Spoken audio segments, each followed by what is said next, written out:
നമസ്കാരം. നിലപാടിലേക്ക് സ്വാഗതം. നിലപാടിൽ ഇന്നത്തെ അതിജീവന പോരാട്ട വേദി ചെയർമാൻ റസാഖ് ചൂരവേലിയാണ്. നമസ്കാരം. റസാഖ്, ഈ അനവധി ഭൂനിയമങ്ങളുള്ള ഒരു നാടാണ് കേരളം. ഇപ്പോൾ 1960 ഭൂനിയമ ഭേദഗതി 2023 അവതരിപ്പിച്ചു. ചട്ടം രൂപീകരണത്തിലാണ് ഗവൺമെൻറ്. പല പ്രശ്നങ്ങളും അതുമായിട്ടുള്ള ആരോപണങ്ങളും പ്രത്യാരോപണങ്ങളൊക്കെ നിലനിൽക്കുന്നു. ഇതോടൊപ്പം തന്നെ മറ്റ് ചില ഉത്തരവുകൾ കൂടി ഭൂമിയുമായി ബന്ധപ്പെട്ട് സംസ്ഥാന ഗവൺമെൻറ് ഇറക്കിയിരിക്കുന്നു. പ്രത്യേകിച്ച് അത് തോട്ടം മേഖലയിൽ ബാധിക്കുന്ന വലിയൊരു ഗുരുതരമായ ഭൂപ്രശ്നത്തിലേക്ക് നയിക്കുമെന്നാണ് കരുതപ്പെടുന്നത്. എന്താണ് അത് മനസ്സിലാക്കിയിട്ടുള്ളത്? ഈ ഭൂപതിവ് ചട്ട ഭേദഗതിയോടുകൂടി കേരളത്തിൻ്റെ ഭൂപ്രശ്നങ്ങൾ പരിഹരിക്കുമെന്ന ഒരു വ്യാജ പ്രചരണം LDF വ്യാപകമായി ഇറക്കപ്പെട്ടിട്ടുണ്ട്. ഒന്ന്, ഒരു പഠനവിധേയമല്ലാതെയാണ് അവർ ഈ വിഷയങ്ങളെ സമീപിക്കുന്നത്. കേരളത്തിലെ ഭൂമികൾ കക്ഷികൾക്ക് നൽകപ്പെട്ടത് അവകാശമില്ലാത്ത ഭൂമി എന്നുള്ളത് പാട്ടഭൂമികളാണ്. അത് നിശ്ചിത വർഷത്തേക്ക് 20 വർഷത്തേക്ക് അല്ലെങ്കിൽ 90 വർഷത്തേക്കുള്ള കാലാവധിക്ക് കൊടുത്തിരിക്കുന്നത്. അതിവിടെ മാത്രമല്ല, കേരളം ഒട്ടുക്ക് കൊടുത്തിട്ടുണ്ട്. VIP ക്ലബ്ബുകൾ, അതുപോലെ തന്നെ സർക്കാരിൻ്റെ വിവിധ സ്ഥാപനങ്ങൾ ഒക്കെ പാട്ടത്തിന് യഥേഷ്ടം കൊടുത്തിട്ടുണ്ട്. അപ്പോൾ ആ ഭൂമി ഒഴികെ ബാക്കി വരുന്ന പല കേസുകളിൽ വരുന്നതാണ് ഇപ്പോൾ LA പട്ടയങ്ങൾ, അതുപോലെ തന്നെ പണ്ടാരപ്പാട്ട വിളംബര പട്ടയങ്ങൾ, അങ്ങനെ തോട്ടഭൂമിയുമായി ബന്ധപ്പെട്ട പട്ടയങ്ങൾപ്പെട്ട സ്ഥലങ്ങൾ, CHR പട്ടയങ്ങൾ, ഇങ്ങനെ വിവിധ തരത്തിലുള്ള 12ഓളം പട്ടയങ്ങളുണ്ട് എന്ന് ഞങ്ങൾ നേരത്തെ തന്നെ പറഞ്ഞിരുന്നു. യഥാർത്ഥത്തിൽ ഒരു ഏകീകൃത നിയമ സംവിധാനത്തിലേക്ക് കേരളം എത്തേണ്ട സമയം 10 കൊണ്ട് അതിക്രമിച്ചിട്ടുണ്ട്. ഇവിടെ സംഭവിച്ചിരിക്കുന്നത്, തോട്ടം എന്ന് പറയുന്ന ഭൂമി 2 തരത്തിൽ നമ്മൾ കാണണം. അപ്പൊ തോട്ടം അല്ലെങ്കിൽ എസ്റ്റേറ്റ് എന്ന് പറയുമ്പോൾ നമ്മൾ ടാറ്റ പോലുള്ള വൻകിട എസ്റ്റേറ്റുകളാണ് സങ്കല്പിക്കുന്നത്. ഇവിടെ ഈ നിയമം 69 രാഷ്ട്രപതി ഒപ്പിട്ട് 73 നടപ്പാക്കി തുടങ്ങിയ സമയത്ത് നമുക്ക് 15 ഏക്കറിന് മേലെ സ്ഥലമുണ്ടെങ്കിൽ അത് തോട്ടം രജിസ്ട്രേഷനിലേക്ക് പെടുത്തുകയാണെങ്കിൽ മാത്രമേ നമുക്ക് ആ ഭൂമി നിലനിർത്താൻ പറ്റുള്ളൂ. അപ്പൊ 30 ഏക്കറുള്ള ഒരാൾക്ക് 15 ഏക്കർ തോട്ട രജിസ്ട്രേഷനിലേക്കും 15 ഏക്കർ അല്ലാത്ത വ്യവസ്ഥയിലും നിലനിർത്തിക്കൊണ്ട് പോയ ഒരുപാട്, അല്ലെങ്കിൽ 40 ഏക്കർ 50 ഏക്കറൊക്കെ അങ്ങനെ നിലനിർത്തിയിട്ടുണ്ട് കേരളം ഒട്ടുക്ക് എല്ലാ മേഖലയിലും. ആ നിലനിർത്തിയ ഭൂമി പിന്നീട് മക്കൾക്ക് വിഹിതം വെച്ചപ്പോൾ 5-8 മക്കളുടെ കുടുംബങ്ങൾ വിഹിതം വെച്ചപ്പോൾ ചെറിയ ഏക്കറിലേക്ക് മാറ്റപ്പെട്ടു. 3 ഏക്കർ 2 ഏക്കറൊക്കെ മാറി. അത് ബിൽഡിംഗ് നിർമ്മിക്കുന്നതിനോ അല്ലെങ്കിൽ ടൗൺഷിപ്പ് നിർമ്മിക്കുന്നതിനോ ഒന്നും ഗവൺമെന്റ് ഒരു തടസ്സവും ഒരു കാലത്തും അത്തരം ഭൂമികൾ ഉണ്ടാക്കിയിട്ടില്ല. വൻകിട എസ്റ്റേറ്റ് മുറിക്കുന്നുണ്ടെങ്കിൽ ശ്രദ്ധിച്ചിട്ടുണ്ട്. അല്ലാതെ ഈ പറയുന്ന തോട്ടം പട്ടികയിൽപ്പെടുന്ന ഭൂമികൾ കാലാകാലം അത് യഥേഷ്ടം വിനിയോഗിക്കുന്നതിന് ഗവൺമെന്റ് തന്നെ അനുമതി നൽകിയിട്ടുണ്ട്. അതനുസരിച്ചാണ് പോയിരിക്കുന്നത്. മറ്റൊരു വിഷയം, ഈ 71 പ്രാബല്യത്തിൽ കൊണ്ടുവന്ന നിയമത്തിന് മുൻപ് കഴിഞ്ഞ ഒരു അതിനുശേഷം മുൻപുള്ള 50 വർഷക്കാലം അല്ലെങ്കിൽ അതിന് മുന്നുള്ള കാലങ്ങളിലെ മുഴുവൻ ഭൂമിയും ഏതെങ്കിലും തരത്തിൽ ലാൻഡ് രജിസ്റ്ററുകളിൽ, പ്രത്യേകിച്ച് BTR രജിസ്റ്ററുകളിൽ രേഖപ്പെടുത്തപ്പെട്ടിട്ടുണ്ട്. ആ രേഖപ്പെടുത്തിയിരിക്കുന്നത് ഒന്നുകിൽ പാടം, അല്ലെങ്കിൽ തോട്ടം, അല്ലെങ്കിൽ പാട്ടഭൂമി, ഇങ്ങനെ അതിന്റെ തരം എല്ലാ കാലത്തും രേഖപ്പെടുത്തപ്പെട്ടിട്ടുണ്ട്. ആ രേഖകളുടെ അടിസ്ഥാനത്തിൽ ഇപ്പോഴും ആ കാലത്തുണ്ടായിരുന്ന പല ഭൂമികളും തോട്ടമായി ഇപ്പോഴും BTR രജിസ്റ്റർ രേഖപ്പെടുത്തപ്പെട്ടു. അതിനും ഈ നിയമപ്രശ്നം കയറി വന്നിട്ടുണ്ട്. അപ്പൊ കേരളത്തെ സംബന്ധിച്ച് വലിയ തോതിലുള്ള ഗുരുതര പ്രത്യാഘാതം ഉണ്ടാക്കുന്ന ഒരു നിയമപ്രശ്നമാണ് ഇപ്പോ പുതുതായിട്ട് ഈ റവന്യൂ മന്ത്രി കഴിഞ്ഞ ദിവസം ഇറക്കിയ ഉത്തരവിലൂടെ ഉണ്ടായിട്ടുള്ളതാണ്. ആ ഉത്തരവിൽ എന്താ പറയുന്നത്? ആ ഉത്തരവില് തോട്ടഭൂമികൾ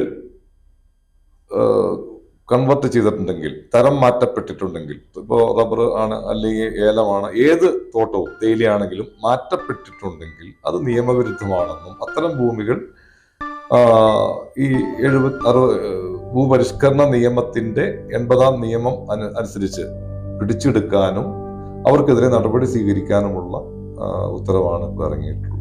അത് എത്രമാത്രം കേരളത്തെ സംബന്ധിച്ച് വലിയ പ്രതിസന്ധി ഉണ്ടാകും? അപ്പോൾ തോട്ടം ഭൂമി എന്ന് പറയുന്നത് നമ്മൾ ഉദ്ദേശിക്കുന്ന വൻകിട എസ്റ്റേറ്റുകളാണ്. വൻകിട എസ്റ്റേറ്റുകൾ അപ്പോൾ സബ്ഡിവിഷനും ഫ്രാഗ്മെന്റേഷനും ഒന്നും അവിടെ അനുവദിക്കപ്പെടുന്നില്ല. അപ്പോൾ ഈ തോട്ടഭൂമി എന്ന് രേഖപ്പെടുത്താം, അല്ലെ തോട്ടഭൂമി എന്ന് രേഖപ്പെടുത്തിയ മുഴുവനും വസ്തുവിനും ഇപ്പോൾ തെറ്റായി രേഖപ്പെടുത്താം, അല്ലാതെ രേഖപ്പെടുത്താം. അങ്ങനെ ഈ വൻകിട തോട്ടങ്ങൾ ഒഴിവായിട്ടുള്ള ചെറിയ തോട്ടങ്ങൾ 5 ഏക്കറോ 2 ഏക്കറോ ചിലപ്പോൾ റബ്ബർ കൃഷി അല്ലെങ്കിൽ മറ്റേതെങ്കിലും കൃഷിക്കായിട്ട് ഒരു ഏകവിള കൃഷിക്കായിട്ട് കൊടുത്ത ഭൂമിയെല്ലാം മിക്കവാറും തോട്ടങ്ങൾ തന്നെ. അത് പിന്നീട് അത് ചിലപ്പോൾ അത് 2ആയി 3ആയി തലമുറകളുടെ മാറ്റത്തിൽ അല്ലെങ്കിൽ മക്കൾക്ക് വീതം വെക്കുമ്പോൾ 5 ഏക്കർ ഉള്ളത് രണ്ട് മക്കളിന് 2ആയിട്ടും 3 മക്കൾ 3ആയിട്ടൊക്കെ വീതം വെച്ച് കഴിയുമ്പോൾ ആ തോട്ട ഭൂമി എന്ന് പറയുന്ന ഭൂമിയുടെ സ്റ്റാറ്റസ് അതുപടി നിലനിൽക്കുകയും അത് ആ 3 മക്കളും അല്ലെങ്കിൽ 5 മക്കളിനെ 5 മക്കളും വരെ വീട് വെച്ച് മാറുകയും ചെയ്യുന്നു. അപ്പോൾ അങ്ങനെ ഒരു കൺവെർഷൻ നടക്കുന്നതിനെ വിലക്കുകയാണോ ഇത്? ഒന്ന്, ഒരു നിയമം സംസ്ഥാനത്ത് ഉണ്ടാക്കി നടപ്പാക്കുമ്പോൾ അതിന് വ്യക്തമായ ഒരു കണക്കോ ഒരു പ്രത്യേക രജിസ്റ്ററോ ഉണ്ടാക്കിയൊന്നും അല്ല കേരളം സ്വീകരിച്ചിരിക്കണം. ഇപ്പൊ നിങ്ങളൊരു വിവരാവകാശം വെച്ച് റവന്യൂ പ്രിൻസിപ്പൽ സെക്രട്ടറിയോട് ചോദിക്കും, എത്ര എല്ലപ്പട്ടയുണ്ട് അല്ലെങ്കിൽ എത്ര പാട്ടഭൂമിയുണ്ട്, ഇതിന്റെ വിശദീകരണം ചോദിച്ചാൽ അദ്ദേഹം പറയും നമുക്ക് 1676 വില്ലേജുകളുണ്ട് കേരളത്തിൽ. ആ വില്ലേജുകളോട് ചോദിക്കാൻ പറയും, അവർക്ക് കണക്കില്ല. അവരിടുന്ന ഉത്തരവുകൾക്ക് അടിസ്ഥാനപരമായ കണക്കോ ഡാറ്റയോ സാമൂഹിക പ്രശ്നങ്ങളോ സാമ്പത്തിക മേഖലയ്ക്കുണ്ടാകുന്ന ആഘാതങ്ങളോ ഒന്നും അവർ ചിന്തിക്കുന്നില്ല. ഏകപക്ഷീയമായ ചില വ്യക്തികളുടെ വിഷയവുമായി ബന്ധപ്പെട്ടിടുന്ന ഉത്തരവുകൾ പഠനവിധേയമല്ലാതെയുള്ള നിലപാടുകളാണ് ഈ വിഷയങ്ങളെല്ലാം സൃഷ്ടിക്കുന്നത്. ഇതിന്റെ പ്രത്യാഘാതം ഞാൻ പറയുന്നത് സുപ്രീം കോടതി പോലും പറഞ്ഞാലും ഇന്ത്യൻ പട്ടാളം വന്നാൽ നടക്കാത്തൊരു കാര്യം അദ്ദേഹം പറയുന്നത്. അതിനൊരു ചെറിയ ഉദാഹരണം, ഇപ്പൊ കോഴിക്കോട് നമ്മൾ ഈയിടെ നോളജ് സിറ്റി എന്ന് പറയുന്ന സംഭവം കേൾക്കാറുണ്ട്. ഒരു അസാമാന്യ സംഭവം, 30 ഏക്കറിൽ തോട്ടഭൂമിയാണ്.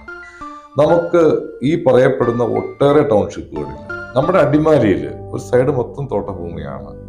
ഒട്ടേറെ തോട്ടഭൂമികൾ അടിമാലി ടൗൺ ബേസ് ചെയ്തുണ്ടായിട്ടുണ്ട്. നമ്മുടെ ഇടവെട്ടി എന്ന് പറയുന്ന തൊഴിൽ സിറ്റി 300 ഏക്കർ തോട്ടഭൂമി വിഭജിച്ചാണ് ഒരു 10,000-കണക്കിന് കുടുംബങ്ങൾ താമസിക്കുന്നത്. ഇത് നിങ്ങൾ ഏത് ടൗൺഷിപ്പ് എടുത്താലും ഇതേ പ്രശ്നം. കോഴിക്കോട് വ്യാപകമായി തോട്ടഭൂമിയാണ്. അങ്ങ് കാസർഗോഡ് മുതൽ കന്യാകുമാരി വരെ ഈ പറയുന്ന അധിക ഭൂമി സെറ്റ് ചെയ്തിരിക്കുന്നതും അതിനേക്കാൾ മുൻപുള്ള കാലഘട്ടങ്ങൾ രേഖപ്പെടുത്തുമായ ഒട്ടേറെ ഭൂമികൾ നമുക്കിടയിലുണ്ട്. ഇത് ആളുകൾക്ക് അറിയില്ല. ഇപ്പൊ ഇറങ്ങിയ ഉത്തരവ് തന്നെ ആർക്കും അറിയില്ല. എന്നാ എന്ത് പ്രത്യാഘാതം ഉണ്ടാക്കുന്ന ഒരു കാര്യം, കേരളത്തിലെ 1 ഇഞ്ച് ഭൂമി വയ്ക്കുന്ന എല്ലാവരും ഏകദേശം നിയമവിരുദ്ധരാക്കപ്പെട്ടു കഴിഞ്ഞു. എല്ലപ്പട്ടയം നിയമവിരുദ്ധമാക്കപ്പെട്ടു കഴിഞ്ഞു. പാടം നിയമവിരുദ്ധമാക്കപ്പെട്ടു കഴിഞ്ഞു. ഇപ്പൊ തോട്ടവുമായി കണക്റ്റഡ് ആയിട്ട് നിയമവിരുദ്ധരാക്കപ്പെട്ടു കഴിഞ്ഞു. പിന്നെ ഏത് ഭൂമിയാണ് സ്വതന്ത്രമായിട്ടുള്ളത്? അപ്പോ ഏതാണ്ടൊരു 3 കോടി തണ്ടപ്പേർ കക്ഷികളും ഇന്ന് കേരളത്തിൽ നിയമവിരുദ്ധരാക്കി മാറ്റിയിട്ടുണ്ട് ഇടതുപക്ഷ ഗവൺമെന്റ്. ഈ കഴിഞ്ഞ അച്യുതാനന്ദന്റെ കാലം കൊണ്ടും ഈ കഴിഞ്ഞ 2 പിണറായി സർക്കാർ കാലം കൊണ്ടും സകലരെയും നിയമവിരുദ്ധരാക്കി മാറ്റി എന്നുള്ളതാണ് ഞങ്ങൾ കാണുന്ന ഈ കാര്യത്തിലുള്ള ഞങ്ങളുടെ കാഴ്ചപ്പാട്. സർക്കാർ ഇങ്ങനെ ഒരു നിയമവിരുദ്ധ സൃഷ്ടിച്ചുകയും ഇപ്പോൾ 1960 നിയമത്തിന് പാളിച്ചകളില്ലായിരുന്നു. 64 ചട്ടത്തിലാണ് ഒരു പ്രശ്നമുണ്ടായിരുന്നത്. അത് ഇപ്പോൾ ഒരു വലിയ നിയമക്കുരുക്കിൽ പെടുത്തി ആളുകളെല്ലാം പെടുത്തി ഗാർഹികത നിർമ്മാണങ്ങളെല്ലാം നിയമവിരുദ്ധമാണെന്ന് കണ്ടെത്തുന്നൊരു സാഹചര്യം വരികയും 1964 മുതൽ 2016 വരെയുള്ള ആ നിർമ്മാണങ്ങൾക്കും അന്നും ആ സമയത്ത് യാതൊരു വിലക്കുകളില്ലായിരുന്നു. അതിനുശേഷം വിലക്കുകൾ ഉണ്ടാകുന്നു എന്ന് പറഞ്ഞതുപോലെ തന്നെ ഇപ്പോൾ തോട്ടം ഭൂമി എന്ന് പറയപ്പെടുന്ന ആ ഭൂമി സബ് ഡിവിഷൻ ചെയ്ത് പലരായിട്ട് കൈമാറി. ഇപ്പോൾ ചിലപ്പോൾ 10 സെൻറ്റ് 5 സെൻറ്റിലേക്കൊക്കെ മാറിക്കണം. ടൗൺ ഏരിയയിലൊക്കെ 5 സെൻറ്റ് 3 സെൻറ്റിലേക്കൊക്കെ മാറിക്കണം. അത്തരം ഭൂമിയിലെ നിർമ്മാണങ്ങൾക്ക് വിലക്കുണ്ടാകുകയാണെങ്കിൽ അത് എങ്ങനെയായിരിക്കും കേരളത്തിൻ്റെ സാമ്പത്തിക വ്യവസ്ഥയെ ബാധിക്കുക? ഒന്ന്, ഇതിനു മുന്നേ തന്നെ കേരളത്തിൽ നിക്ഷേപം നടത്തുന്ന ഒട്ടനവധി ആളുകൾക്ക് ഇത്തരം കാര്യങ്ങൾ തടസ്സമായി വന്നിട്ടുണ്ട്. ഇപ്പൊ എനിക്ക് തോന്നുന്നത് വിദേശ രാജ്യങ്ങളിലുള്ള കക്ഷികൾക്കെല്ലാം ഇപ്പൊ അറിയാം കേരളത്തിൽ നിക്ഷേപം നടത്താൻ കൊള്ളില്ല എന്ന് പറയുന്നതിന്റെ പിന്നിൽ ഒന്ന് ഭൂമിയുടെ വ്യവസ്ഥ തന്നെയാണ്. ഇങ്ങോട്ട് ഇപ്പൊ കഴിഞ്ഞ ഒരു 10 വർഷത്തിനുള്ളിൽ വിദേശത്തു നിന്ന് വന്ന ഒട്ടേറെ നിക്ഷേപങ്ങളിൽ കേരളമില്ല. അത് ഗുജറാത്തോ അല്ലെങ്കിൽ അങ്ങോട്ട് പോകുന്നതിന്റെ അടിസ്ഥാന പ്രശ്നം ഭൂമിയുമായി ബന്ധപ്പെട്ട് സ്വാതന്ത്ര്യമായി ഇവിടെ പ്രവർത്തിക്കാൻ കഴിയുന്നില്ല എന്നുള്ളതാണ്. ഇനി ടൂറിസം മുതലെടുത്തു ഒട്ടേറെ പേരും കൂടി വരാനുണ്ട്. പക്ഷെ ഇവിടെ ഈ പറയുന്ന ചട്ടങ്ങൾ ഭരിക്കുന്ന നാടാണിത്. നിയമങ്ങൾക്ക് പ്രസക്തിയൊന്നുമില്ല. ഇവർ അനാവശ്യമായ ഒട്ടേറെ ചട്ടങ്ങൾ പതിറ്റാണ്ടുകൾക്ക് മുമ്പ് സൃഷ്ടിച്ചു വെച്ചിട്ടുണ്ട്. അതൊന്നും പ്രയോഗത്തിൽ കൊണ്ടുവന്നില്ല. ഗവൺമെന്റ് മറ്റ് ഡിപ്പാർട്ട്മെന്റുകൾ അതിൻ്റെതായ നിയമങ്ങൾ പാലിച്ചുകൊണ്ട് തന്നെ കെട്ടിടത്തിന്റെ ചട്ടങ്ങൾ പാലിച്ചൊക്കെ കൊടുത്തു, എല്ലാ അനുമതിയും കൊടുത്തു. അവസാനം ഇവർ മറച്ചു വെക്കപ്പെട്ട ചട്ടവുമായിട്ട് രംഗത്ത് ചാടുക, അവരെ ഉപദ്രവിക്കുക എന്നുള്ളതാണ്. അതൊരു രാഷ്ട്രീയ ആയുധം കൂടിയാണ്. വലിയൊരു വരുമാനം ഇവർ ഈ ഫീൽഡിൽ ഉണ്ടാക്കുന്നു. അതാണ് ഞങ്ങൾ പറഞ്ഞ ഈ റവന്യൂ വകുപ്പില് കേരളത്തിലെ ഏറ്റവും വലിയ അഴിമതിയുടെ കൂടാരമാണെന്ന് റവന്യൂ വകുപ്പ്. സർവേ അടക്കം സർവേ തുടങ്ങിയിട്ട് എത്ര ആളായി? നമ്മളിപ്പോ 200 വർഷം മുമ്പ് തുടങ്ങിയതാ. മഹാറാണിയുടെ കാലത്ത് ഒരു റൗണ്ട് അളവ് ഈ ഹൈറേഞ്ച് അടക്കമുള്ള മേഖല അളന്ന് കഴിച്ചേക്കണം. തിരുവിതാംകൂർ മേഖല അളന്ന് വളരെ വൃത്തിയോടെ അളന്നേക്കണതാണ്. അതാണ് ഈ താവളം എന്നൊക്കെ പറഞ്ഞാൽ അവർ താവളം അടിച്ചു കിടന്ന് അളന്നേക്കണതാണ്. 1905 ശേഷം നമ്മൾ വീണ്ടും സമഗ്രമായ സർവേ നടത്തിയിട്ടുണ്ട്. 1967 മുതൽ 77 വരെ റീസർവേ നടത്തിയിട്ടുണ്ട്. ഇന്നും അവസാനിക്കാത്തൊരു പ്രക്രിയയാക്കി ഇതിനെ കൊണ്ടുപോകുന്നതാണ് ബോധപൂർവം. കേരളത്തിനാകെ ഇത്രയും സ്ഥലമല്ലേ ഉള്ളൂ, 98 ലക്ഷം ഏക്കറേ ഉള്ളൂ. അതിന് വനം ഏതെന്ന് തിരിക്കാൻ ബുദ്ധിമുട്ടില്ല. തീർച്ചയായിട്ടും അവരിൽ വിജ്ഞാപനങ്ങളുണ്ട്, അളവുണ്ട്. ഈ അളവ് വെച്ച് വനം എന്നേക്കുമായി തിരിച്ച ലക്ഷക്കണക്കിന് കേസുകൾ ഹൈക്കോടതിയിൽ ഒഴിവാക്കാം. തുടർന്ന് ബാക്കി വരുന്ന ഭൂമിയെ സംബന്ധിച്ചൊരു വ്യക്തത. ഇപ്പൊ പാടം തന്നെ കണ്ടോ, എത്ര ലക്ഷം 20,000 ഹർജികളാ ഹൈക്കോടതിയിൽ ഇപ്പൊ ഈ പാടവുമായിട്ട് ബന്ധപ്പെട്ട് കെട്ടിക്കിടക്കുന്നത്. വെറുതെ ജനങ്ങളെ കോടതി കയറ്റി അവിടെ കോടികൾ മുടക്കിക്കുക, ഓഫീസുകൾ കയറ്റി തൽക്കാലത്തേക്ക് ശാന്തത ഉണ്ടാക്കാൻ ഇവനെ കൊണ്ട് പൈസ മുടക്കിക്കുക, ഈ ആഴ്ച പൊളിക്കുന്നു, പേടിപ്പിക്കുന്നു, പൈസ മേടിക്കുന്നു. ഇത് അവസാനിപ്പിക്കാൻ കൃത്യമായിട്ടും കേരളത്തിന്റെ ഭൂനിയമങ്ങളിലും ചട്ടങ്ങളിലും അതിന്റെ വിനിയോഗം സംബന്ധിച്ച നയങ്ങളിലും സമഗ്രമായ പരിഷ്കാരം ആവശ്യമുണ്ട്. അത് ഈ ഉദ്യോഗസ്ഥരെ വെച്ച് നടക്കുമോ? നടക്കൂല. ഞാനൊരു കാര്യം പറയാം, നമ്മുടെ IAS 232 IASകാരുണ്ട് കേരളത്തിൽ. നമ്മുടെ ശമ്പളം ചെറിയ ശമ്പളം അല്ല. ഇവിടെ 3.5 ലക്ഷം മേടിക്കുന്നു. അതിന്റെ അത്ര തന്നെ ആനുകൂല്യം ഒരു മാസം നമ്മൾ കൊടുക്കണവർക്ക്. ഇവരുടെ വർക്കിംഗ് ടൈമൊക്കെ നമ്മൾ അത്ഭുതമാണ്. ഇതേ പാട്ട ഭൂമിയിൽ തിരുവനന്തപുരത്ത് ക്ലബ്ബ് പ്രവർത്തിക്കുന്നുണ്ട്. നമ്മൾ പറഞ്ഞാൽ മനുഷ്യൻ ഹാപ്പി ആവണമെന്ന് നമുക്ക് താല്പര്യക്കുറവൊന്നുമില്ല. ഉദ്യോഗസ്ഥൻ എപ്പോഴും ടെൻഷൻ അടിച്ചിരിക്കണമെന്നല്ല പറയുന്നത്. പക്ഷേ 3 മണി വരെ, രാത്രി 3 മണി വരെ ആഘോഷം നടത്തുന്ന ഈ ഉദ്യോഗസ്ഥൻ, റവന്യൂ ഉന്നതതല ഉദ്യോഗസ്ഥൻ, പിന്നെ പകല് വന്നിട്ട് എന്താണ് നമുക്ക് വേണ്ടി ചെയ്യാൻ പറ്റുക? ഇത് ദൈനംദിനമാണെങ്കിലോ യൂറോപ്പുകാർ ഇങ്ങനെ ആസ്വദിക്കുന്നുണ്ട്. അവര് മണിക്കൂറുകളോളം വർക്ക് ചെയ്ത് അതിനായി ഒരു സമയം നിശ്ചയിക്കുക ചെയ്യുന്നത്. ചിലപ്പോൾ വർഷത്തിൽ 2 മാസമാകാം, അല്ലെങ്കിൽ ശനി ഞായറാകാം. ഇത് നിരന്തരം ആഘോഷിക്കുന്ന ഒരു വിഭാഗത്തിന് ഇനി എന്താ കേസ് കയ്യിലുണ്ടായിട്ടുണ്ടാ കാര്യിക്കുന്നത്? അവൻ എന്താ ആത്മാർത്ഥത ഈ സമൂഹത്തോടുണ്ടാവും? അപ്പൊ അതുകൊണ്ട് അത്തരം ആളുകളല്ല, ഇതിന്റെ റിയാക്ഷൻസ് ഉണ്ടാകുന്ന മേഖലയിലെ ജനങ്ങൾക്ക് വ്യക്തമായ കാഴ്ചപ്പാടുണ്ട്. അവരൊക്കെ ആയിട്ട് തുടർച്ചയായ ചർച്ചകളിലൂടെ ഒരു സമഗ്ര ഭൂനിയമം കേരളത്തിൽ കൊണ്ടുവരാൻ പറ്റും. നമുക്ക് എന്തിനാ ഈ ആളുകളെല്ലാം പീഡിപ്പിക്കുന്നത്? അത് അവസാനിപ്പിക്കാം. എന്നെ പീഡിപ്പിച്ച് എന്റെ വർഷങ്ങളോളം ഞാൻ ഈ അലയിൽ ഈ രാജ്യത്തിന് വേണ്ടി ആക്കാൻ പറ്റും. എനിക്ക് ഞാൻ ഈ സാമ്പത്തിക പ്രക്രിയയിൽ വലിയ പങ്കാളിയാകാൻ പറ്റുമെന്ന്. ഞാനിപ്പോ നടക്കുന്ന കേസിനാ അല്ലെങ്കിൽ സമരത്തിനാ. അത് മാറണം കേരളം. അതാണ് നമ്മൾ ഈ കാര്യത്തിൽ ഉദ്ദേശിക്കുന്നത്. ഇപ്പോ ഈ ക്രമവൽക്കരണം ആണ് 64 ചട്ടവുമായി ബന്ധപ്പെട്ട് ക്രമവൽക്കരണം. ആ ക്രമവൽക്കരണ പ്രക്രിയ തന്നെ ഇപ്പോൾ മുഖ്യമന്ത്രി പറഞ്ഞതനുസരിച്ച് 5 തരം നികുതികളാണ്. 5 തരം നികുതികൾ ഒടുക്കി കുറ്റവാളികളിൽ നിന്നും പണം പിരിക്കുന്ന, അല്ലെങ്കിൽ പണം ഈടാക്കി ഖജനാവിലേക്ക് പണം ഈടാക്കുന്ന ഒരു പ്രക്രിയയ്ക്കാണ് 1960 ഭൂനിയമം പരിഷ്കാരത്തിലൂടെ ഇപ്പോൾ സാധ്യമായിരിക്കുന്നത്. അപ്പോൾ 1 രൂപയായിരിക്കാം, 10 രൂപയായിരിക്കാം അതിന് കാറ്റഗറി ഉണ്ടാകാം, സ്ലാബുകളുണ്ടാകാം. എന്നാൽ പോലും അത് ഒരു നിയമവിരുദ്ധതയായി എങ്ങനെ കാണാനാകുമെന്ന ഒരു ചോദ്യം നിയമവിദഗ്ധർ തന്നെ ചോദിക്കുന്നു. കാരണം നിർമ്മാണങ്ങൾക്ക് അടയ്ക്കേണ്ട സർക്കാർ ഫീസുകൾ, അതുമായി ബന്ധപ്പെട്ട ബിൽഡിംഗ് റൂൾ അനുസരിച്ചുള്ള ഫീസുകൾ, ഈ തൊഴിലാളികൾക്കുള്ള ക്ഷേമനിധി, ഇതെല്ലാം അടച്ച് നിയമം പാലിച്ച്, സംസ്ഥാനത്തെ നിയമമെല്ലാം പാലിച്ച് ഒരു നിയമത്തിന് വിധേയമായൊരു കെട്ടിടം നിർമ്മിച്ചതിന് ശേഷം ആ കെട്ടിടം നിയമവിരുദ്ധമായി മാറുന്നു. ചട്ടം ഈ 1964 ചട്ടപ്രകാരം. അതിലാരാണ് യഥാർത്ഥത്തിൽ കുറ്റവാളി? യഥാർത്ഥത്തിൽ എന്നെക്കൊണ്ട് ഇത് ചെയ്യിക്കും, ഞാൻ ഇത് അനധികൃതമാണ്, ഇവിടെ പണിയാൻ പാടില്ല എന്ന് എന്നോട് പറയാതെ എന്നിൽ നിന്നും ഈ പറയുന്ന ഫീസുകളെല്ലാം ഈടാക്കി എന്നോട് പണിയാൻ പറഞ്ഞു. അതിനുശേഷം വർഷങ്ങൾക്ക് ശേഷം നീ ചെയ്തത് നിയമവിരുദ്ധമാണെന്ന് എങ്ങനെ ഒരു സർക്കാരിന് പറയാൻ കഴിയുമെന്നുള്ളൊരു ചോദ്യം അവശേഷിക്കുന്നില്ലേ? ഒന്ന്, കുറ്റമറ്റ രീതിയിലുള്ള നിയമനിർമ്മാണത്തിനുള്ള യോഗ്യത അത് ബ്രിട്ടീഷുകാർ പറഞ്ഞായിരുന്നു. ഞങ്ങൾ ഈ ഭരണം ഏൽപ്പിക്കുന്നത് തീരെ ഒട്ടപ്പൂച്ചിക്കാരിയാണെന്ന് അവർ തന്നെ പ്രവചിച്ചായിരുന്നു. അപ്പോൾ നമുക്കതിനുള്ള ശേഷി ഇല്ലാത്തതുകൊണ്ടാണ് നമ്മൾ ഒത്തിരി വിദേശ രാജ്യങ്ങളിൽ നിന്ന് തേടിയെടുത്ത് അതിൽ നിന്നുള്ള ഫീസ് എടുത്ത് ഭരണഘടന പോലും ഉണ്ടാക്കേണ്ടി വന്നത്. അപ്പോൾ നിയമനിർമ്മാണം, കുറ്റമറ്റ നിയമനിർമ്മാണം എന്ന ആശയം ഇന്നും കേരളം സ്വീകരിക്കപ്പെട്ടിട്ടില്ല.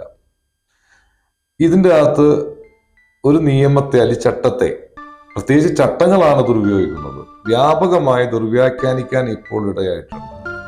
അപ്പോഴും അവർ ചെയ്ത അപാകത പരിശോധിക്കുകയല്ല ചെയ്യുന്നത്. അതിന്റെ വൈകല്യം കൊണ്ട് നേടാവുന്ന നേട്ടം ആളുകളിൽ നിന്ന് കുത്തിപ്പിഴിഞ്ഞെടുക്കുക എന്നുള്ളൊരു സമീപനമാണ് എടുത്തിരിക്കുന്നത്. ശരിക്കും ഈ ജനതയോട് ആത്മാർത്ഥതയുള്ളവർ, ഒന്ന് ഗവൺമെന്റ് എന്ന് പറയുന്നത് ഒരു സമൂഹത്തെ പുതിയ കാലത്തിലേക്ക് പിടിച്ചു നടത്തുന്നതിന് വേണ്ട സാഹചര്യങ്ങൾ ഒരുക്കുക, അതിന് യുക്തിപരവും ശാസ്ത്രീയവും സാമൂഹികവുമായ നിയമനിർമ്മാണങ്ങൾ നടത്തുക, അത് നടപ്പിൽ വരുത്തുന്നതിന് വേണ്ട നടപടികൾ നീക്കുക. ഇതാണ് ഇവരുടെ ഒരു ഡ്യൂട്ടി. ഇവരുദ്ദേശിക്കുന്ന അങ്ങനെയല്ല. ഇവർ ഈ കഴിഞ്ഞ 60 വർഷക്കാലം, ഈ മേഖല മാത്രമല്ല, ഇപ്പോ 2008 കാലത്ത് ബിൽഡിങ്ങുകൾ, അതുപോലെ ബിൽഡിങ്ങുകൾ ചട്ടം പാലിച്ചിരുന്നില്ല കേരളത്തിൽ. നമുക്ക് ഇഷ്ടമുള്ള പണിയാം, നമുക്ക് വേണമെങ്കിൽ പോയി നമ്പർ എടുക്കാം, അല്ലെങ്കിൽ വീടുകൾക്ക് നമ്പർ എടുക്കാം. 2008 ആദ്യമായിട്ട് ചട്ടം നിർബന്ധമാക്കിക്കൊണ്ട് ഇവർ നടപടിയെടുത്തു.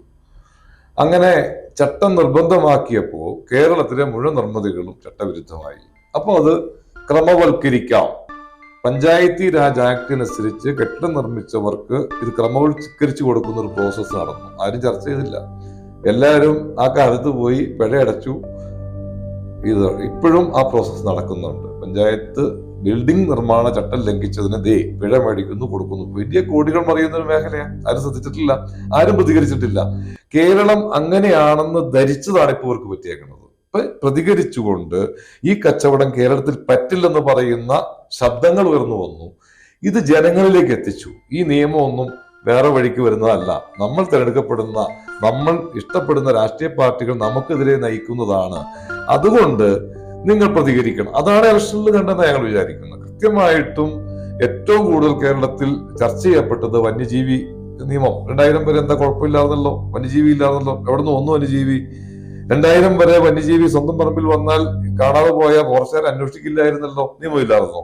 72 നിയമം ഉണ്ടാക്കിയതാ. പിന്നെ എവിടെ 2000 ശേഷം? അപ്പൊ ആസൂത്രിതമായ ഒരു സംഘം സംസ്ഥാനത്ത് രൂപപ്പെട്ടിരിക്കുന്നു എന്നുള്ളതാണ്. അതിന് വിദേശ ബന്ധമുണ്ടെന്ന് ഞങ്ങളുടെ മുൻ ആരോപണം വീണ്ടും ആവർത്തിക്കുന്നു. ഇനി ഇത് മുന്നോട്ട് പോകില്ല. കാരണം ഇവരുദ്ദേശിച്ച കളിയിൽ നിന്നൊക്കെ ഒരുപാട് കയ്യിൽ നിന്ന് പോയി സാധനം. പരിഷ്കരണം, ഇപ്പൊ എനിക്ക് തോന്നുന്ന ജോസ് കെ മാണി ഇപ്പൊ എനിക്കാന്നൊരു ആവശ്യം മുന്നോട്ട്, കേരളത്തിൽ ആദ്യമായി ഒരു രാഷ്ട്രീയ പാർട്ടി ഇങ്ങനൊരു ആവശ്യം ഭൂനിയമങ്ങളിൽ കാലോചിതമായി മാറ്റം വരുത്തണമെന്ന് പ്രഖ്യാപിച്ചിട്ടുണ്ട്. അതൊരു നിലപാടാണോ? അത് ആത്മാർത്ഥമായ നിലപാടാണെങ്കിൽ ആ നിലപാടുമായി ഇവർ മുന്നോട്ട് പോവുകയും ഇടതുമുന്നണി തിരുത്തുകയും ചെയ്യുന്നില്ലെങ്കിൽ കൃത്യമായിട്ടും അവർ നിലപാടെടുക്കുമെന്ന് ഞാൻ കരുതുന്നത്. അല്ലെങ്കിൽ കാർഷിക മേഖലയിൽ അങ്ങനെ ഒരു പാർട്ടിക്ക് സാധ്യത ഉണ്ടാവില്ല. കർഷകരുടെ പേരെന്ന് പറഞ്ഞ് ഇനി അഭിനയം ഒന്നും നടക്കില്ല. വെളുപ്പിക്കാൻ ഇല്ലാത്ത പറഞ്ഞ് വെളുപ്പിക്കാൻ ആരും നിൽക്കണ്ട. നിങ്ങൾ തന്നെ, നമ്മൾ എത്രയോ തവണ ചർച്ച ചെയ്തു. ഇവിടെ രാഷ്ട്രപതി വേണമെന്ന് എത്രയോ കാലം ഇവർ അവകാശപ്പെട്ടു. സമഗ്രമായ നിയമനിർമ്മാണത്തിലാണെന്നാ നമ്മളെ ഇടയ്ക്ക് ധരിപ്പിച്ചു. 2 കൊല്ലം അങ്ങനെ കൊണ്ടുപോയി സമഗ്രമായ പരിശോധന. എന്ത് സമഗ്രം? ഒരു പേജില് താഴെ വരുന്ന 2 നിയമങ്ങൾ ചേഞ്ച് ചെയ്തതിന് 5 വർഷമാണ് സമഗ്ര പരിശോധന. ഇന്ത്യയിലെ നിയമവിദഗ്ധർ പങ്കെടുത്ത് നടത്തിയെന്ന് പറയണം. ഇത്ര വിവരദോഷപ്പെട്ട ഒരു നിയമം കണ്ടു, ഇപ്പൊ പാസാക്കി വരുമ്പോ കണ്ടു, തിരുത്തേണ്ടി വരും. ഇടത് ഗവൺമെന്റ് ഇതെല്ലാം തിരുത്തേണ്ടി വരും. സമഗ്ര ഭൂനിയമങ്ങൾ ഉണ്ടാക്കേണ്ടി വരും. ഇപ്പോൾ ഉള്ള ചട്ടങ്ങൾ, ആലമ്പ് ചട്ടങ്ങൾ മാറ്റേണ്ടി വരും. മറ്റുപിൻ ചട്ടങ്ങളെ എന്ന ഇപ്പോഴത്തെ ഈ ശബ്ദത്തിന് ഇവർ ശ്രദ്ധിക്കേണ്ടി വരും, മാറ്റേണ്ടി വരും. ഇല്ലെങ്കിൽ ഇവരെ ജനം മാറ്റുക തന്നെ ചെയ്യുമെന്നുള്ളതാണ് ഞങ്ങളുടെ കാര്യത്തിലുള്ളത്. ഇപ്പൊ ഈ തോട്ടം പട്ടയവുമായി ബന്ധപ്പെട്ട് ഉണ്ടാകാനിരിക്കുന്ന പ്രശ്നം ഈ ആളുകൾ അറിഞ്ഞിട്ടില്ല. ഇപ്പൊ ഇങ്ങനെ ഒരു ഉത്തരവ് ഇറങ്ങിയ കാര്യം ആളുകൾ അറിയുന്നില്ല. യഥാർത്ഥത്തിൽ ഇതിൻ്റെ ഒരു ഭവിഷ്യത്ത് ഇപ്പോൾ കേരളത്തിലെ പട്ടയങ്ങളെ അപഗ്രഥിച്ച് നോക്കുമ്പോൾ, ഒന്ന് ഭൂപതിപ്പ് നിയമവുമായി ബന്ധപ്പെട്ട് അതിനു മുമ്പ് രാജാക്കന്മാരുടെ കാലത്ത് കൊടുത്തുള്ള പട്ടയങ്ങൾ, പിന്നീട് ആ പട്ടയങ്ങളിൽ തന്നെ ഈ പറയുന്ന തോട്ടം, CHR അങ്ങനെയുള്ള കുറേ തോട്ടം മേഖലയായിട്ട് ബന്ധപ്പെട്ടത്. യഥാർത്ഥത്തിൽ ഈ വൻകിട തോട്ടങ്ങളെ നമ്മൾ ആ നിയമത്തിന് കീഴിൽ ഉൾപ്പെടുത്താം. കാരണം തോട്ടം നിലനിൽക്കുമല്ലോ. പക്ഷേ ഈ 5 ഏക്കറും 2 ഏക്കറും ഉള്ളത്, 3 ഏക്കറും ഉള്ളത്, അത് പിന്നീട് പല തട്ടുകളായി പല 10 സെന്റും 2 സെന്റും ഒക്കെ ആയി പോയതിനെ അവിടെയുള്ള നിർമ്മാണങ്ങൾ പാടില്ല, അത് വീണ്ടും തോട്ടമാക്കണം, അല്ലെങ്കിൽ തോട്ടമായില്ലെങ്കിൽ ആ ഭൂമി പിടിച്ചെടുക്കും എന്നുള്ള ഒരു ഉത്തരവ് വരുമ്പോൾ അത് എത്രമാത്രം ഭീതി വിതയ്ക്കുന്നു, എത്രമാത്രം ഭയാനകവുമാണ് കേരളത്തെ സംബന്ധിച്ച്. അല്ല, നമുക്ക് ഇടുക്കി തന്നെ നോക്കൂ. നമുക്കിപ്പോ മുട്ടം, അവിടുത്തെ കോടതി സമുച്ചയിരിക്കുന്ന ആ പ്രദേശത്തുള്ള മുഴുവൻ നിർമ്മിതികളും തോട്ടമാണ്. ഉപ്പുതറ ടൗൺഷിപ്പ് മുഴുവൻ തോട്ടമാണ്. പീരുമേട് മുഴുവൻ തോട്ടമാണ്. ഒരു നിങ്ങളാ കാണുന്ന ചെറു വീടുകളും വലിയ വീടുകളും എല്ലാം തിരുവനന്തപുരം താലൂക്കിനെ സംബന്ധിച്ച് തോട്ടത്തിന്റെ ഇതിലാണ് വരുന്നത്. നമ്മുടെ 2050 മുമ്പാന്ന് തോന്നുന്നു ഒരു ഏലത്തോട്ടം വയസ്സന്മാരിലുണ്ട് 500 ഏക്കർ. 500 ഏക്കർ ഇപ്പൊ സാധാരണ ആൾക്കാരുടെ കയ്യില്ല, 10 സെന്റ് 20 സെന്റോ. ഒരു സ്പോട്ട് ഇപ്പൊ ഈ ഇട്ട ഉത്തരവിനെ ബേസ് ചെയ്തുകൊണ്ട് വേണ്ട, ഇടവെട്ടി സിറ്റിയും അവിടെയുള്ള ജനവാസവും വലിയൊരു തിക്നെസ് അവിടെയുണ്ട്. 5 സെന്റിൽ കൂടുതൽ ആൾക്കാർക്കില്ല. ആ പ്രദേശം തോട്ടഭൂമി ഇറക്കിയ ഉത്തരവ് പ്രകാരം ഒഴിപ്പിക്കണമെന്ന് താലൂക്ക് ലാൻഡ് ബോർഡിന് ഞാനൊരു അപേക്ഷ വെച്ചാൽ ഒരു 10-15 ദിവസത്തിനുള്ളിൽ നടപടി എടുക്കണമെങ്കിൽ എനിക്ക് അടുത്ത സ്റ്റെപ്പ് മാറാം. ആ സ്റ്റെപ്പിലേക്ക് പോയി അവരെ ഒഴിപ്പിച്ചേ പറ്റൂ. അങ്ങനെ ഒറ്റ വിഷയം മതി കേരളം ഒട്ടുക്ക് ഈ വിഷയം ശ്രദ്ധിക്കാനും അറിയാനും. ഇതാരെങ്കിലും ചെയ്യും. കാരണം ഇപ്പൊ ഈ ഉത്തരവ് വെച്ച് ഏതെങ്കിലും ഒറ്റപ്പെട്ട വ്യക്തിക്ക് ഇവര് പണിയും. റവന്യൂ അതാണ് സാധനം. അത് ചെയ്യുമ്പോൾ ആ വ്യക്തി കൂടുതൽ മേഖലയിലേക്ക് നേരത്തെ പോയ പോലെ 8 വില്ലേജിൽ വന്ന സാധനം ജില്ലയ്ക്ക് ഇട്ടു. അത് സംസ്ഥാനം ഒട്ടക്കാകാൻ ഇടയാക്കേണ്ട സാഹചര്യം ഗവൺമെന്റ് ഉണ്ടാക്കിയ പോലെ തന്നെ ഇത് ഗുരുതരമായ പ്രത്യാഘാതത്തിലേക്ക് പോകും ഈ വിഷയം. സർക്കാരിന് ഇത്തരം ഈ ഉറങ്ങിക്കിടക്കുന്ന ചില കാര്യങ്ങൾ പുറത്തെടുക്കുക, അതേസമയം ഈ കാലോചിതമായ പരിഷ്കാരങ്ങൾ ഏർപ്പെടുത്താതെയും ഇങ്ങനെ ആളുകളെ കോടതികൾ കയറ്റി ഇറക്കുന്നു, കോടതികളെ കൊണ്ട് ഭീതിപ്പെടുത്തുന്നു. ഇപ്പോൾ ഓരോ ജില്ലയിലും ആയിരക്കണക്കിന് കെട്ടിടങ്ങൾ നിയമവിരുദ്ധമാണ്. അങ്ങനെ നിയമവിരുദ്ധമായ ആളുകളെ ഇപ്പോൾ ഒഴിപ്പിക്കുമെന്നൊരു പ്രതീതി ജനിപ്പിച്ചതിന് ശേഷം അവരെ എല്ലാവരും തന്നെ കോടതി കയറുന്നൊരു സ്ഥിതിവിശേഷം വരുന്നു. ലക്ഷക്കണക്കിന് രൂപ ചെലവിട്ട് ആളുകൾ കോടതിയിൽ പോകുന്നു. അപ്പോൾ കോടിക്കണക്കിന് രൂപ മുടക്കി പണിത കെട്ടിടങ്ങൾ, ഹോട്ടലുകൾ, വ്യാപാര സ്ഥാപനങ്ങളെല്ലാം നഷ്ടപ്പെടുമെന്നൊരവസ്ഥ വരുമ്പോൾ എങ്ങനെയെങ്കിലും ഇത് ക്രമവൽക്കരിക്കണം എന്നൊരു ചിന്താഗതി നിലനിർത്തണമെന്നൊരു ചിന്താഗതി സാമാന്യ മനുഷ്യരുണ്ടാവുമല്ലോ. അവരുടെ മനഃശാസ്ത്രപരമായി അവനെ അടിച്ച് അത് കൊലപ്പെടുത്തുന്നതിന് ഒരു ജീവവായു മാത്രം എടുക്കുന്നൊരു സ്ഥിതിയിൽ എത്തിച്ചതിന് ശേഷം ഒരു കച്ചിത്തുരുമ്പാണ് ഈ ക്രമവൽക്കരണം. അങ്ങനെ ഒരു തോന്നൽ അതിജീവന പോരാട്ട വേദിക്കുണ്ടോ? തീർച്ചയായിട്ടും ഇവര് ഇപ്പോഴും യാഥാർത്ഥ്യങ്ങളുടെ ലോകത്തിലേക്ക് എത്തിയിട്ടില്ലെന്ന് ഞാൻ മനസ്സിലാക്കുന്നത്. ഇപ്പോൾ ഈ രാഷ്ട്രീയം അല്ലെങ്കിൽ മതം അങ്ങനെ ഈ പാരസ്പരിക യാഥാർത്ഥ്യം എന്ന് പറയും. കുറെ ആളുകൾ വിശ്വസിക്കുന്നെങ്കിൽ മാത്രം നിലനിൽക്കുന്ന ഒന്നാണ് അത്. ആ വിശ്വാസ തകർച്ച ആദ്യം ഭീകരമായി ഈ രാഷ്ട്രീയം മൊത്തം അനുഭവിക്കുന്നു. രാഷ്ട്രീയ മേഖല എന്ന് പറഞ്ഞാൽ ഒരു പാർട്ടി മാത്രമല്ല, എല്ലാ പാർട്ടിക്കും എതിരെ ഒരു വിശ്വാസ തകർച്ച കേരളത്തിൽ ഭയങ്കരമായി രൂപപ്പെട്ടിട്ടുണ്ട്. ഇപ്പൊ ചില പഴയകാല കഥാപാത്രങ്ങളെ കൊണ്ട് മാത്രം പോകുന്ന സിസ്റ്റമാണ്. അതിന് ഇവർ ഈ കാലഘട്ടത്തോടൊപ്പം നിൽക്കുന്ന നിയമനിർമ്മാണങ്ങളും കാര്യങ്ങളും അല്ല ചെയ്യുന്നതെന്നുള്ള പ്രശ്നം പല കാര്യങ്ങളിലും.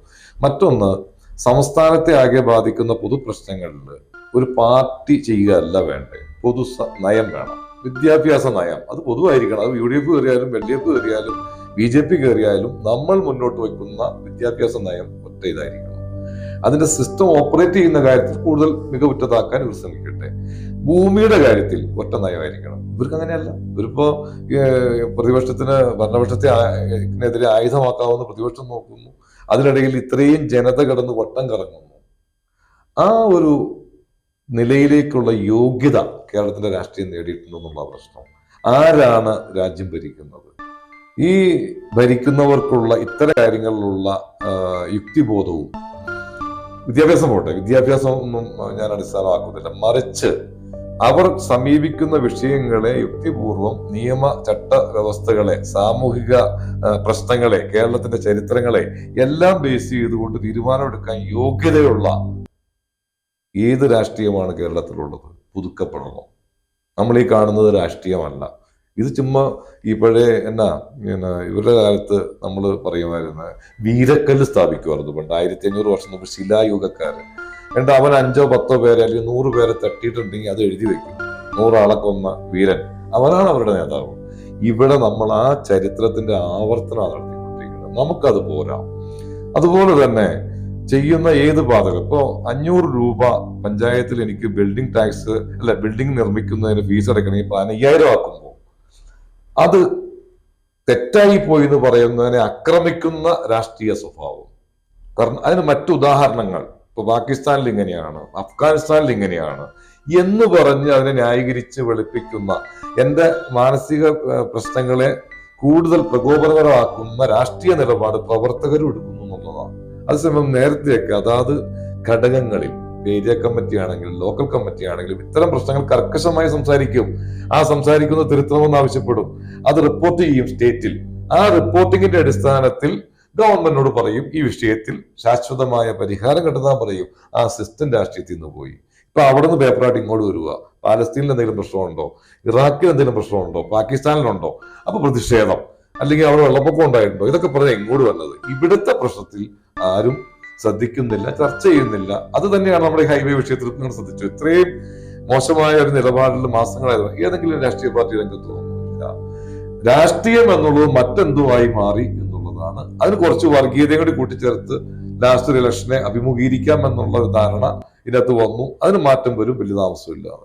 ഈ തോട്ടഭൂമിയിലെ ഈ വിവാദ ഉത്തരവ്, തോട്ടഭൂമിയുമായി ബന്ധപ്പെട്ട ഇപ്പോഴത്തെ ഉത്തരവ്, അതിൽ സർക്കാർ എന്തായിരിക്കും ലക്ഷ്യം വയ്ക്കുന്നത്? മറ്റൊന്ന്, എത്രമാത്രം ആളുകളെ ഇത് ബാധിക്കുമെന്ന് ഒരു നിശ്ചയമുണ്ട്? എനിക്ക് തോന്നുന്നത് ഏതാണ്ട് 15 ലക്ഷം ഏക്കർ ഭൂമിയാണെന്ന് ഈ തോട്ടമായിട്ട് കൺവെർട്ട് ചെയ്യാനായിട്ട് അനുവദിച്ചിരിക്കുന്നത്. അതിലൊരു 10 ലക്ഷത്തിന് മേലെ എസ്റ്റേറ്റുകളാണ്. ബാക്കിയുള്ളത് തോട്ട പട്ടികയിൽ, ഈ പറഞ്ഞ പട്ടികയിൽ വരുന്നു എന്നുള്ളതാണ്. പക്ഷെ അതിനു മുൻപേ തോട്ടമെന്ന് രേഖപ്പെടുത്തി അന്നേ കാലത്ത് 50-ന് മുമ്പൊക്കെ മുറിച്ചു പോയ സ്ഥലങ്ങൾ വേറെയുണ്ട്. അപ്പൊ അങ്ങനെ വരുമ്പോ ഇതെനിക്ക് തോന്നുന്നത് ഒരു വലിയൊരു ശതമാനത്തെ, 10 ലക്ഷം ഒന്നും ആയിരിക്കില്ല ബാധിക്കാൻ പോകുന്നത്. കാരണം ഇപ്പൊ ഞാനിപ്പോ കോഴിക്കോട് ഇന്നലെ ഞങ്ങളുടെ ഒരു കമ്മിറ്റിക്കിടയിൽ അവിടുത്തെ അദ്ദേഹം പറഞ്ഞു, അവരുടെ വീടിന്റെ അടുത്ത് 2000 ഏക്കർ ഇതുപോലെ വീതം വെച്ച് പോയി. അവിടെ 20,000 ജനമെങ്കിലും ആ ഒറ്റ സ്പോട്ടിലുണ്ടെന്നാ പറയുന്നത്. അപ്പൊ വലിയ വലിയ ദുരന്തം ഉണ്ടാക്കാൻ സാധ്യതയുണ്ട്. അങ്ങനെ ഒരു ഇത് കണക്ക് വെച്ച് നോക്കുമ്പോൾ കേരളത്തിന്റെ ജനസംഖ്യയുടെ ഒരു 1/3 ജനത്തെ ബാധിക്കും. ഉറപ്പായിട്ടും എല്ലേപ്പട്ടയം ഒരു സെക്ഷനെ ബാധിച്ചു, പാടം അടുത്ത സെക്ഷനെ ബാധിച്ചു. ഇതും ഏതാണ്ടൊക്കെ ഈക്വൽ ആയിട്ട് വരാനുള്ള സാധ്യതയാണ് നമ്മൾ കാണുന്നത്. 3-1 അതിൻ്റെ ഇത് പോലെ കേട്ടോ, റബ്ബർ കൾട്ടിവേഷൻ ചട്ടത്തിന്റെ ലംഘനത്തിന് 2021 ഗവൺമെന്റ് ഉത്തരവിട്ടിട്ടുണ്ട്. എന്താണ് അതും ഒഴിപ്പിക്കാൻ. അതെല്ലാം കൂട്ടി വരുമ്പോൾ 3-1 സെക്ഷൻ അതും വരും. കേരളത്തിലെ മുഴുവനും ജനങ്ങളെ ഭൂപ്രശ്നത്തിൽ ഉൾപ്പെടുത്തുന്നതിൽ ഒരു ഹിഡൻ അജണ്ട സംസ്ഥാന സർക്കാരിനുണ്ടെന്ന് വരുന്നുണ്ട്. ഇടത് ഗവൺമെന്റ് ഉണ്ടെന്ന് നമ്മൾ മൊത്തം പരിശോധിക്കുമ്പോൾ 2006 ശേഷം റവന്യൂ, ഫോറസ്റ്റ് വകുപ്പുകൾ CPI എടുത്ത നിലപാടുകൾ, അവരന്ന് അടിത്തറ പാകിയ ഒട്ടേറെ സങ്കീർണമായ പ്രശ്നങ്ങൾ, അതിന്റെ തുടർച്ചയാണ് 2016 ശേഷം നമ്മൾ കണ്ടത്. UDF ഒരു പരിപാടിയുണ്ട്, നടക്കട്ടെ, കണ്ണടച്ചു വിടും. അവര് നടത്തില്ല, കാരണം അവർക്ക് അതിനുള്ള ശേഷിയില്ല. ഇവർ നടത്തിക്കോട്ടെ എന്ന മനോഭാവം UDF എടുക്കുന്നുണ്ട്. നമ്മളവരെ നിരപരാധികളൊന്നും ആക്കുന്നില്ല, പക്ഷെ അവർ അടിച്ചേൽപ്പിക്കാനുള്ള ശേഷി കുറവ് ഞാൻ നേരത്തെ തന്നെ പറഞ്ഞിട്ടുണ്ട് അവർക്ക്. അതേസമയം ഇവർ ആ 2006-2011 കാലഘട്ടത്തിൽ ചെയ്തു വച്ച പ്രക്രിയയുടെ തുടർച്ചയായിരുന്നു 2016 ശേഷം. ആ വനംവകുപ്പിൽ ബിനോവിശ്യത്തിന്റെ കാലത്ത് ഒരു വണ്ണപ്പുറംകാരനെ നിങ്ങൾ അതിന്റെ പോസ്റ്റ്മോർട്ടം റിപ്പോർട്ട് എടുത്ത് നോക്ക്. ആന്തരിക അവയവങ്ങളായിട്ടുള്ള ഒരവയവവും ചിതറാത്ത ഒന്നുമില്ല. ഒരു മനുഷ്യനെ കൊന്നേക്കണം. ബിനോയ് വിശ്വം എന്ന് പറയുന്ന മനുഷ്യ സ്നേഹി മരിക്കുമ്പോൾ ആ പ്രതികളെ ശിക്ഷിച്ചിട്ടുണ്ടോ? ശിക്ഷിക്കില്ല. കാരണം ആ കാലത്ത് ബിനോയ് വിശ്വം ഇവിടുത്തെ ഉന്നത നേതാക്കളുമായി ബന്ധപ്പെടുന്നതും അതിന്റെ പുറകെ നിന്ന് പിടിച്ച് അത് സ്വാധീനിച്ച് ഒരു വഴിക്ക് കൊണ്ടുപോകണം ഞങ്ങൾ കണ്ടിട്ടുണ്ട്. ഞങ്ങളുണ്ടെന്ന് ഇവിടെ ഞങ്ങളെന്ന് ഒരു സമരമൊക്കെ പ്രഖ്യാപിച്ചത് ഞങ്ങളെ പിന്മാറ്റാൻ ശക്തമായ ഭീഷണി ഉണ്ടായ കാലഘട്ടമാണ്. അപ്പോ കൃത്യമായ ഒരു അജണ്ട ആ പാർട്ടിക്ക്, ഇനി ആ പാർട്ടിക്ക് പിന്നിൽ ആരുണ്ടെന്ന് ഞങ്ങൾക്ക് അറിയില്ല, ആ പാർട്ടിക്ക് ഉണ്ട് എന്നുള്ള കാര്യത്തിൽ സംശയമില്ല. അതുകൊണ്ടാണ് 4 ഉച്ചകോടി കഴിഞ്ഞ ഇലക്ഷനിൽ വെക്കാനിടയായതും. CPI എന്ന് പറയുന്ന പാർട്ടി നാടിന് ആപത്താണെന്ന് വ്യാപകമായി നമ്മൾ അഡ്രസ് ചെയ്യാനും കാരണം അതുകൊണ്ടല്ല. പ്രത്യേകിച്ച് വൈരാഗ്യം അതിൻ്റെ അകത്ത് വ്യക്തികളോടോ, ഒത്തിരി സുഹൃത്തുക്കളുണ്ട് ഞങ്ങൾക്ക് അതിൻ്റെ അകത്ത്, ഒത്തിരി ബന്ധങ്ങളുണ്ട്, അവരെ ഓർക്കുമ്പോൾ ഞങ്ങൾക്ക് വിഷമങ്ങളുമുണ്ട്. പക്ഷെ അടിസ്ഥാനപരമായി ഈ കക്ഷി ഒരു പാകിസ്ഥാൻ ചാരസംഘടന പോലെ പ്രവർത്തിക്കുന്നു എന്നാണ് ഞങ്ങൾ മനസ്സിലാക്കുന്നത്. ഞങ്ങൾ ഈ ഇന്ത്യയെ തകർക്കാൻ, കേരളത്തെ തകർക്കാനുള്ള ഒരു പദ്ധതിയായിട്ടാണ് ഞങ്ങൾക്ക് ഇപ്പൊ അനുഭവപ്പെടുന്നത്. ഇതിൽ നിന്നൊരു മോചനം, ഇതിപ്പോൾ താങ്കൾ തന്നെ പറഞ്ഞ ഒരു കാലോചിതമായ ഏകീകൃതമായ ഒരു ഭൂനിയമം, അത് തന്നെയാണ് ജോസ് കെ മാണി കഴിഞ്ഞ ദിവസത്തെ ജോസ് കെ മാണിയുടെ പ്രസ്താവന. അവരുടെ പാർട്ടിക്കുള്ളിൽ അത്തരം പ്രശ്നങ്ങളുണ്ടായി എന്നാണ് മനസ്സിലാക്കുന്നത്. കാരണം ഒരു വിഭാഗത്തിൽപ്പെട്ട സഭയാണ് അവർ കേരള കോൺഗ്രസിൻ്റെ ഒരു രാഷ്ട്രീയം അതാണല്ലോ. ക്രിസ്ത്യൻ ജനവിഭാഗത്തിൻ്റെ വോട്ടുകളാണ് അവർ വോട്ട് ബാങ്കായി കരുതുന്നത്. ആ വോട്ട് ബാങ്കിൽ വലിയൊരു വിള്ളൽ ഈ പ്രാവശ്യം ഉണ്ടായിരുന്നു. അവർക്കൊരു ഒരു പാർലമെൻറ്റ് മണ്ഡലം, അവർക്ക് പ്രതീക്ഷിച്ചിരുന്ന പാർലമെൻറ്റ് മണ്ഡലം, അവരുടെ അത് കേരള കോൺഗ്രസിൻ്റെ മാണി വിഭാഗത്തിൻ്റെ ജന്മനാടെന്ന് വേണമെങ്കിൽ പറയാം. ആ ഭാഗത്ത് പോലും ആളുകൾ, വോട്ടർമാർ അവരെ പച്ച തൊടിയിക്കുന്നില്ല.